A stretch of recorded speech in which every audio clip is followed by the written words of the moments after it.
Welcome back, everybody. It's another episode of Business Breakthroughs. I'm your co-host, Chris Angel, here with your host, Michael Millay and Andrew Honigsfeld. Hello, gentlemen. Hey, how's it going? It's going great. We're going to tear it up today. We got some people, some entrepreneurs to free up. Absolutely. That is the goal. To break through, if you will. Indeed. Yes, I love it. Well, we were talking before we hit record on this conversation of slowing down to speed up, which is kind of that's not very sexy. Nobody wants to slow down to speed up, but I think it's the hard truth people need to hear. So walk me through this. What do you guys mean by this? Yeah. So I think, like, for starters, by slowing down to speed up, you're going to find that you actually go faster. So I just want to put that in as a step. This will actually improve your speed. Yeah. I promise. Just continue to hear us out on this. But essentially the idea is really to be mindful of what you're doing so that you're taking the actions that are best or most effective for your business. Yeah. Let's put this concrete. So let's say we're talking, you guys can help all kinds of businesses, but let's put this to real estate agents, for example. Right. So give me an example, put that in context for, I'm a successful real estate agent. How do I do that? How do I be mindful? Absolutely. Go for it, Michael. So let's say you're a real estate agent. Yeah. How many times have you, when you get a listing, put stuff on the MLS, which is a website that you need to put stuff on? Don't worry about it if you're not a realtor. Right, if you're not an agent.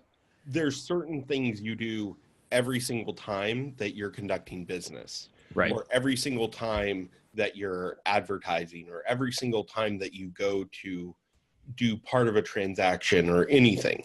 Right. And these tend to be recurring tasks, right? Yeah. So that's what he's speaking to, is like a lot of these recurring tasks. Go ahead. And maybe this task only takes 5 minutes. Yep. But to teach someone how to do it, it might take 15 or 20 minutes. Mm-hmm. Okay. And the mindfulness, yep, keep going. So a lot of the times what people will do is be like, yeah, but I can just do it faster, and I need it done 5 days ago. So I should just do it right now. Yep. Myself. And they don't necessarily consider, yeah, but what about the next 20 times this year that you do it? Mm-hmm. You're essentially giving away an hour of your time by not spending 20 minutes to teach someone else how to do it. So the mindfulness is actually stopping, thinking about the bigger picture, that if I just take over and do it myself, I'm not giving the training opportunity, even though it might take longer for them to do it. The mindfulness is thinking about the bigger picture. Yes? Yeah. And even, with that, it's thinking further down the road. This is the holidays right now. And so, when you're not able to take the time and be with your family, it's because there's something else you need to do, and it's recurring. You can't just put it off to next week, or you can't, have done it already. It's something you have to do every week. And part of it is like the mindfulness is it's twofold. It's, do I want to do this forever? Which is what Michael was speaking to, is like, yeah, I know it's only 5 minutes, but 5 minutes times 20 times, or, a month times 12 months. Like, at some point, that's just a lot of time. But there's also, like, when you're thinking about it, it's like, how do you think about it? So if you're going to give off the task and you're going to be able to have the faith in who you're giving it to, one of the things you want to make sure is, like, what's going through your mind while you're doing this? I know that you may just be, going back to the MLS, like opening up the website, clicking, add a new listing, whatever there is, right? But what are you thinking? Like, when you put up the pictures, are you wondering, does this really showcase the house? Is this everything I want it to be? Or does it make the house look worse? Mm-hmm. You're starting to look at those things, and that's how your mindset's going. So when you give off the task and you hand to your assistant, and you hand them the photos, they know, like, you don't just throw every photo up. You make sure it fully represents the house. Or when you're typing in that description or whatever is there as you're going through this, it's like, what are you thinking about? So the mindfulness includes, how do you think? And it gets you to have more faith in them being able to do what you do. I've seen this a lot with, I've used Fiverr. I don't know if you guys have used Fiverr. But like the first couple times on Fiverr, I would just ask for what I wanted. And then I'd get like all this crazy stuff back that was not anywhere close to what I wanted. And all of a sudden this mindfulness thing you're talking about was like, okay, I need to slow down for a minute and think about how I'm trying to communicate what it is I need from this person. Cause I need it back. I can't go back. Every time you have to like ask for a revision, it Right. takes like another 1 to 2 days. So like, I can't wait any longer. Right. So if I just slowed down during the time of ordering the gig on Fiverr, which maybe takes an extra 10 minutes Right. or 15 minutes to communicate it right, but I'm going to get it back in days less than I would have otherwise. So slowing down to speed up actually is like a this week thing. And that not even days, but also then think about how much time you had to spend going back and trying to communicate again. Right. Yeah. Yeah. And there's actually a friend of mine thinking about it, even actually taking up the mental space in your brain of like, oh yeah, I need to get back to that person again. Mm-hmm. Yeah. Right. I was talking to a friend of mine about this, and he sort of has his own little, he sort of created his own little task rabbit, if you will. Not intentionally. He just found a bunch of people that wanted to take on these little tasks that he didn't want to do. And they're all business related. And what he noticed is the people that he works with are the people that can get him, like not just like accomplish the task, but they're also the people that can like recreate him so that when he looks at the task, he's like, this is how I would have done it. Right. And that's so true for everybody. But what's great is he's actually really figured out when he types in the task or gives them a task, he doesn't just say like, hey, can you find me these 50 emails? He says, I'm looking for 50 really qualified candidates. I think these are them. Really, that's what I want you to bring me back, is 50 people that when I call them, they're qualified for me. And so these people end up going above and beyond, and he gets so much for what he's asking because they're thinking like he would. Right. They're doing all of the work in their minds just like he would. So he gets a task that is just like he would have done it. Yep. I feel like there's this, there's the mindfulness piece. So there's the person in your skin is like thinking you have to expand your vision, think down the road and all that. And then there's like the what there is to do about it. Right. The action piece. The action piece of it. Yeah. Like so one time mindful, what can I do to actually start speeding things up or making it work? Right. Well, it's going to go when you're giving away the standard operating procedure. Like, first of all, you're creating standard operating procedures. Being mindful about it and really thinking about it doesn't help you give it away unless you're creating it for somebody else. So that's the first thing, is we want you to start creating these standard operating procedures. And what I will say about those is when you're writing them up, every single step needs to be included. Don't take any step for granted. So if it's go in Safari and open up a website and type in MLS, like I know it seems like, but at the same time, when you're giving this to somebody and they're really trying to do a good job, sometimes if they don't see that, they go, do I use Safari, Chrome, Firefox? What happens? So you really, every single step, lay it out there with your mindset as you go. And that's going to help you because down the road, they won't come to you for questions. They can just look at that standard operating procedure and they have you talking to them. Yeah. I have a great example. So one of our clients that we're currently working with doesn't even have an assistant yet. And every day, one of the questions I ask him two of the questions. The first one is, what task did you write down yesterday? What procedure did you write down yesterday? Then the second question is, what procedure are you going to write down today? Nice. Yeah. And part of that is just because for him, it took probably a week of asking that question before he got sick of saying, oh, I didn't do it. Oh, yeah. Yeah. And I mean, that's the reality of it, is that he got tired of being asked the question. So he's like, fine, I'll do it. And it's like, that's part of our job as a coach, is to have it actually be in some ways more painful to have to deal with it. Right. Or goes more back to that painful Ph.D. to not deal with it than to deal with it.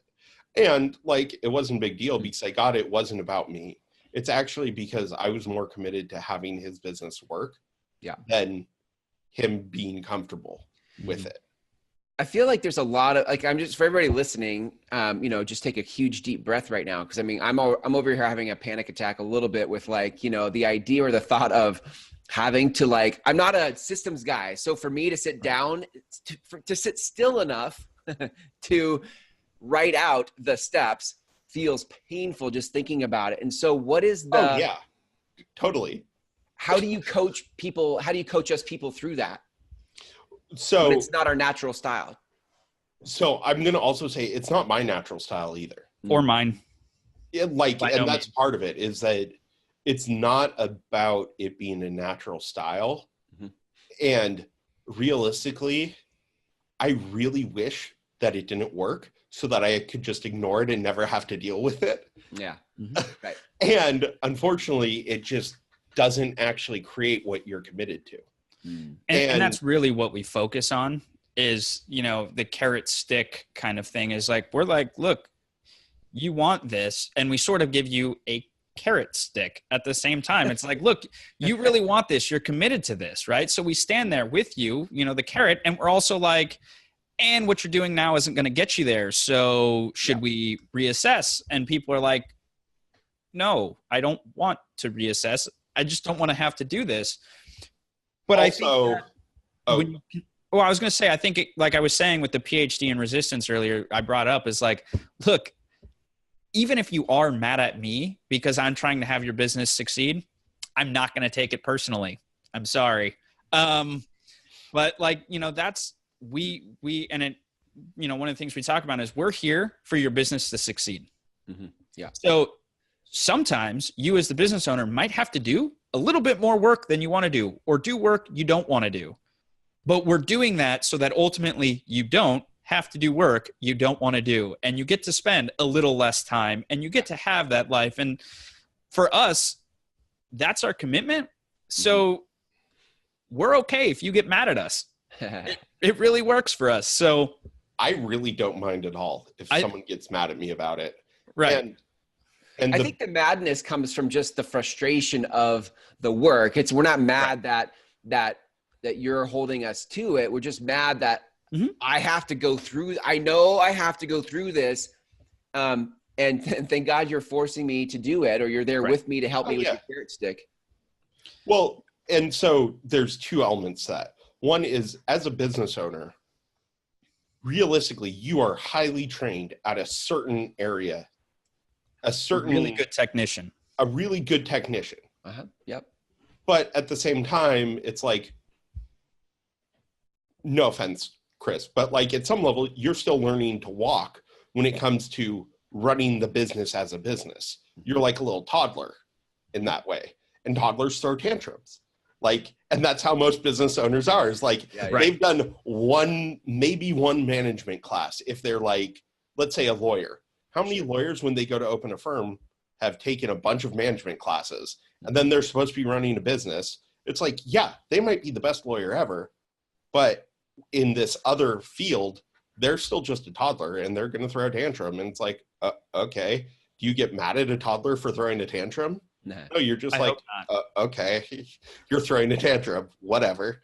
And the easiest way to short circuit that is to actually just represent people to the time that it takes, the time that they waste by doing it, by selfishly doing it from an egocentric way that they want to do it. Right. I want it to be my way. And then you go, cool. So over this next year, that's going to be about 30 hours.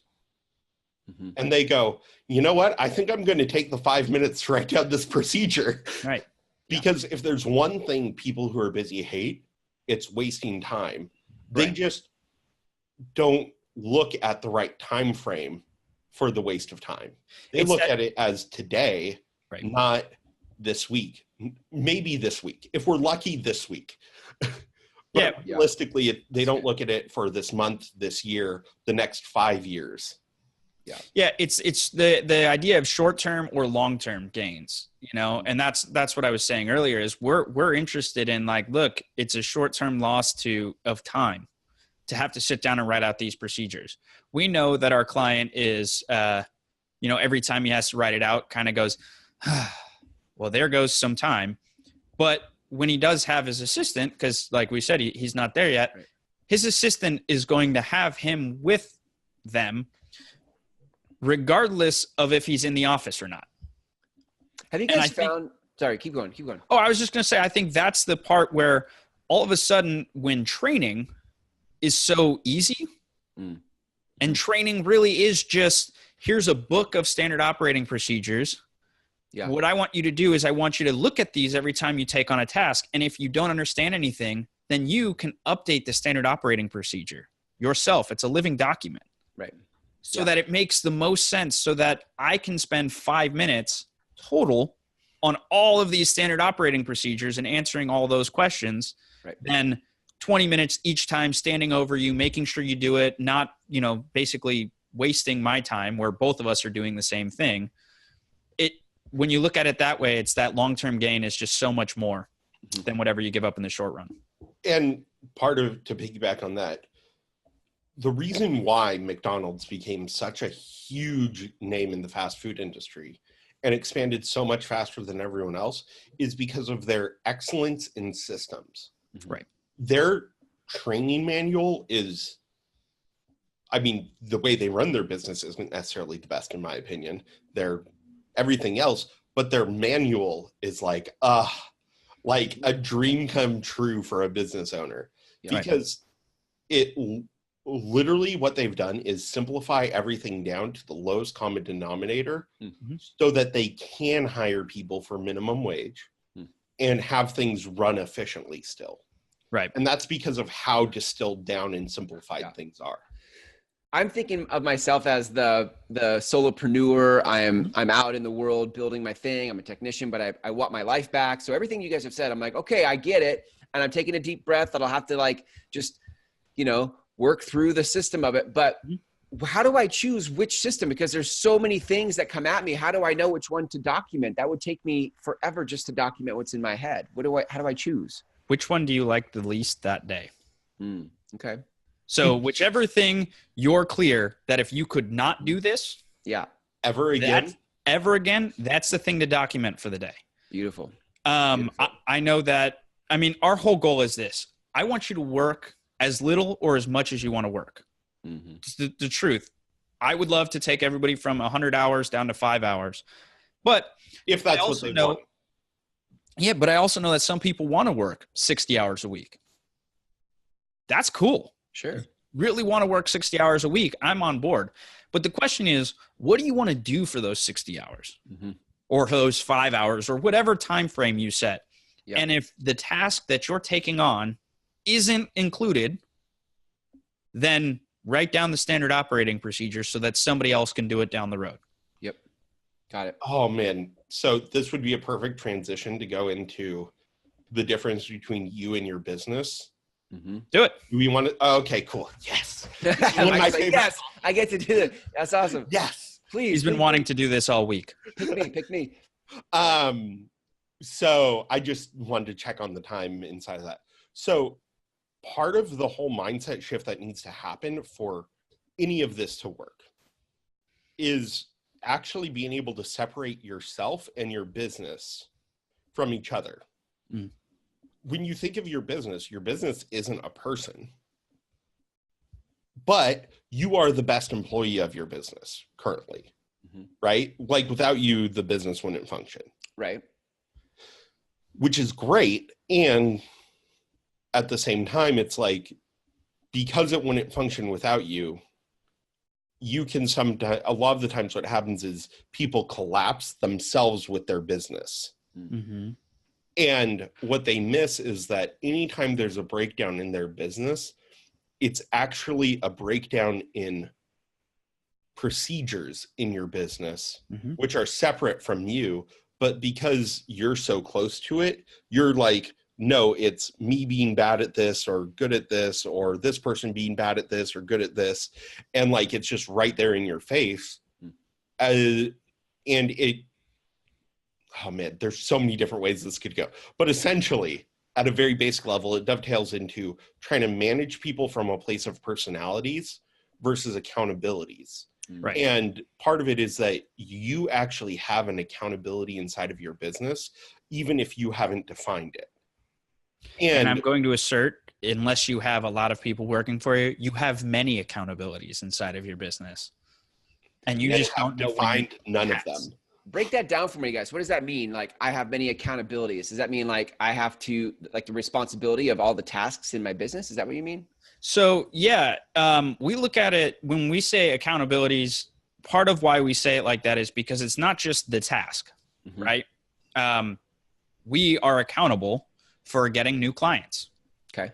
Right. So that would be an accountability. Getting new clients, that's an accountability that and the tasks that go inside of getting us a new client, that's just part of it. But the larger accountability, right? We are also accountable for putting the paperwork in the MLS, for example. Like we got to do stuff with our paperwork. That's an accountability. Exactly. We can go with Realtor. It makes it easy. You're accountable for making sure the transaction closes. You're accountable for making sure your client's taken care of. Like, that's a really big portion. Once you have them, you can't just neglect them. Got it. Okay. So those are all things you're accountable for. But here's the cool thing. Somebody else could be accountable for putting everything in the MLS. Somebody else could be accountable for making sure the transaction goes through and the paperwork is processed and all of that. Right. Someone could even be accountable for setting up appointments for you. Gasp. Yeah. And so part of that is, like, when you have these standard operating procedures, you can actually look at that person, and if they didn't do their job or did do their job, it's not John is always just really slow. It's, there's a standard operating procedure. John's not following it. Either John needs to figure out how to follow it, or a better standard operating procedure. And it really becomes, or maybe John isn't the right fit because I didn't do the right hiring process. And I tried to cut corners there and wound up wasting a bunch of time and money training someone who's not good at this role. See, I had just assumed they hired us, so he was a good hire, but that's a good point too. Yeah. Yeah.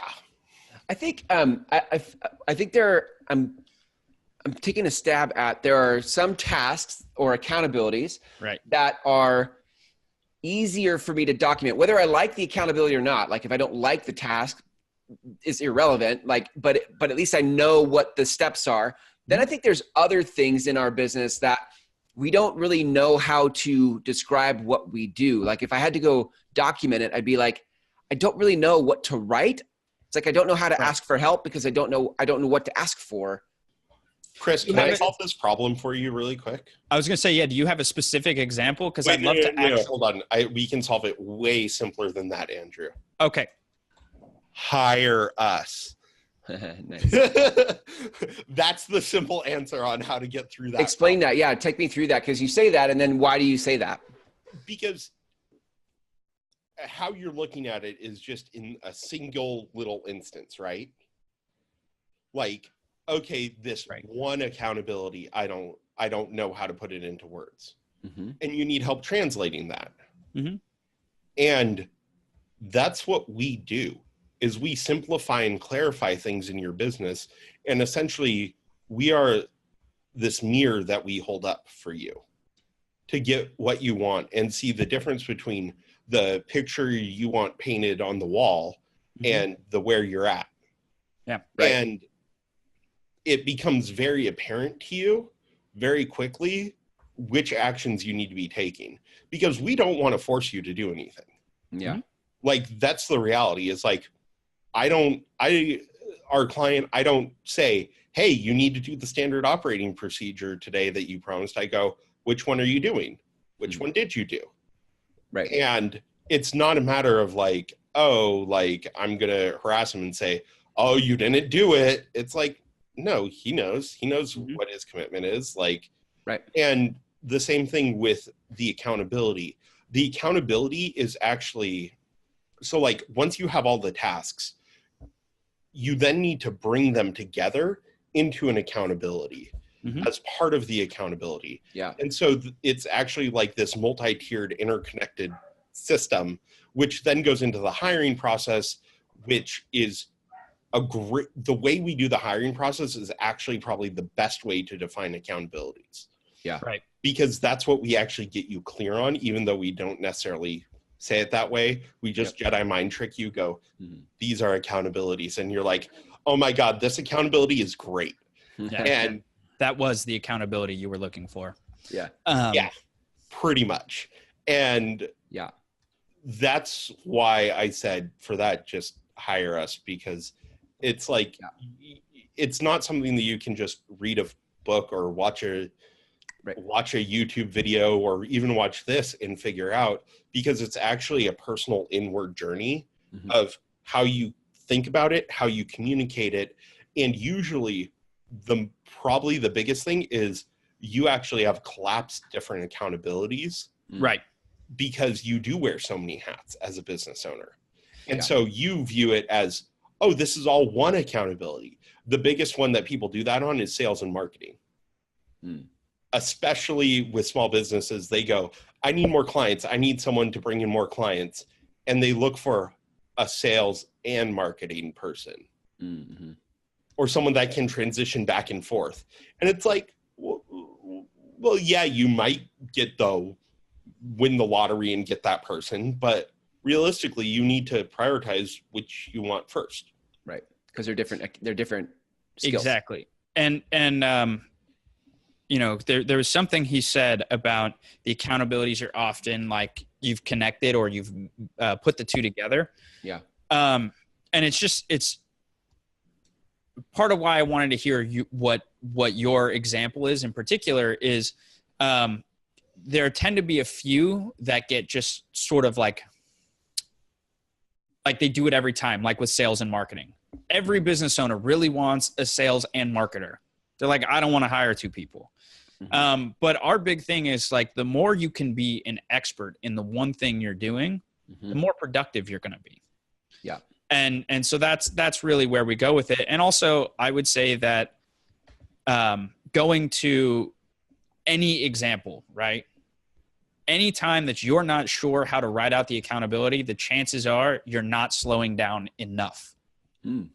Yeah. You're still going too fast through the process. It's good. Yeah.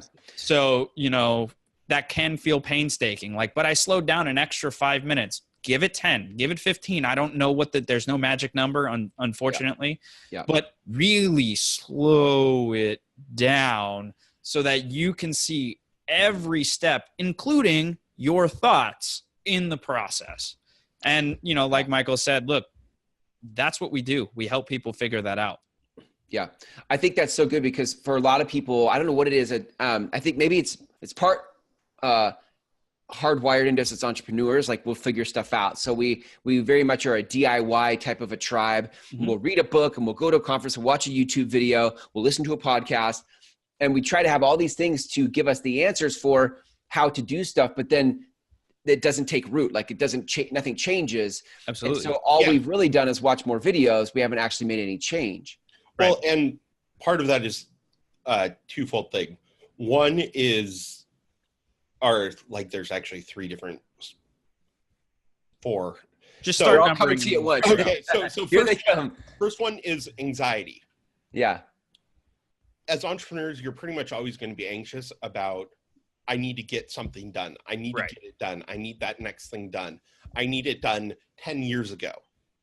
What? You've only been in business for 1 year. Yes, but 10 years ago, this needed to be done for my business. Yeah. And it's like, okay. The second thing is, so it's a scarcity mindset. Like there's not enough. Either there's not enough clients, there's not enough money. I need more. I don't have enough right now. And so I need more, and it's never going to get there unless I do A, B, C, D, E, F, G all the way through. Then there's also the trust issue where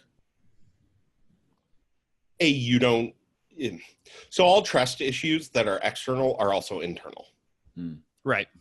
And so it's just one of those things. If you can't trust yourself, you're not going to be able to trust other people because at some level you're going to be like, no, everyone can't trust themselves the way, just like how I can't trust myself. So anytime they promise something, it's not going to work.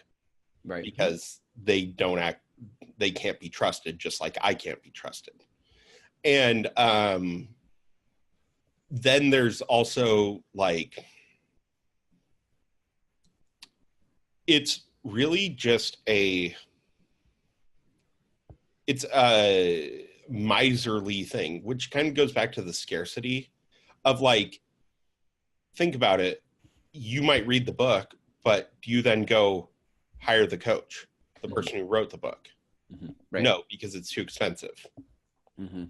Right. But you're more committed to having what you have than to actually getting the support you need, because, and this is why it's so many different layers, because it's like, you can't trust anyone else, so you can't get supported the way that you need to. Right.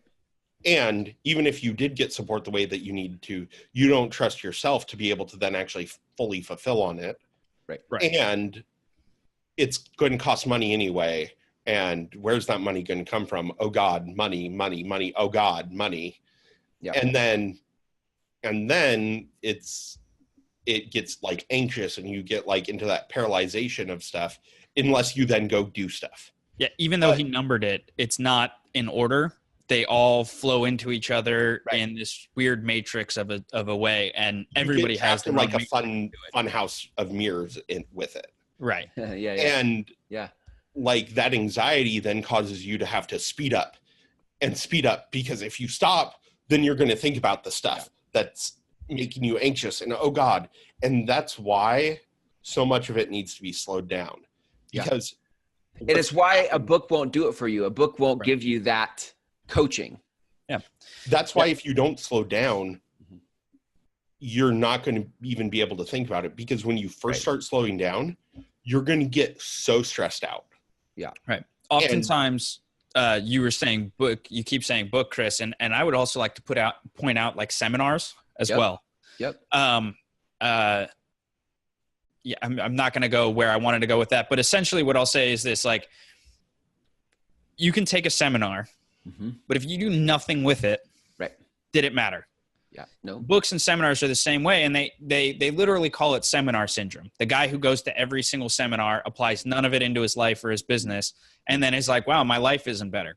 Well, yeah.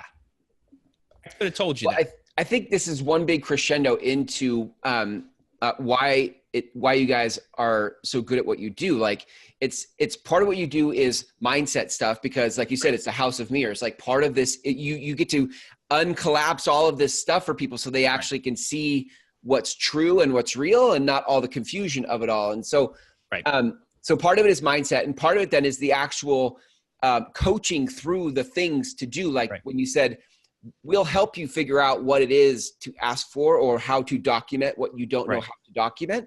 There's the actual iterating of and creating of the systems. And that's what you guys do in your coaching, which I think is so valuable. Right. Well, and it's great because once the mindset stuff gets worked out, or mostly worked out, whatever, no one ever is going to be perfect. If they did, I wouldn't believe them, but that's a different story. It becomes very apparent to people. And that's why literally you talk to our clients and they're like, so how they work is I talk to them and then I made more money. Right. People are like, aren't there a few steps in between, guys? And it's like, well, no, because we actually had the conversation to get whatever mindset stuff resolved. So they just found themselves naturally taking new actions that they didn't even think were like, whatever. You get including those standard operating procedures that, like we discussed, nobody wants to write. Right. Yeah. So it really is. That's part of it. So give me this, guys, and wrapping up, give me kind of like, from both of you, like I'm listening to this. I'm like, yes, I want to have my life back. I want to speed up. I know something's got to change. So where do I start? What's the place to start? So the first thing you do is you go to our website, myperfecthire.com. Nice. Then you take a deep breath and then you send us an email saying, oh God, I need help, and surrender to the fact that you actually could be contributed to. and aren't necessarily, and you don't need to know it all, and that it's okay that you don't know it all. Yeah. And the big thing about it is the surrender. Yep. That's the beauty of it, is it's surrendering to yourself and surrendering to essentially the community, the world, to other people, allowing other people to contribute to you. And that's why most people don't hire coaches, is because they can't surrender. Yeah, absolutely. Andrew, any last words from you? No, I mean, that really is, you know, how do you do it? He summed it up pretty well. Just, you know, I think always like he said, is like, hey, take the time. Like, there are people here that are here for you. Yeah. And, you know, we are those people. If this is what you're going through, we're those people. And, you know, to find us on myperfecthire.com and go click on the contact us page below, and we'll or contact us link below, and we'll get in touch with you and perfect. Sort out some of that anxiety. I love it. Good stuff, guys. I think what you're up to is I love the combination of what you're doing. It's not just like a coach, like a typical coaching thing you normally see, but there's this, the ability to help people, like I said, uncollapse the confusion that's in their head, and then actually get into the tangible work that they want to do. And I think sometimes coaching either goes one direction or the other, but you guys have this perfect balance of both. So you guys listening to this, go to myperfecthire.com. You guys can connect with Andrew and Michael there. Guys, great episode today. Thank you. I look forward to many more. Until then, see ya. See ya. Thank you. Thank you.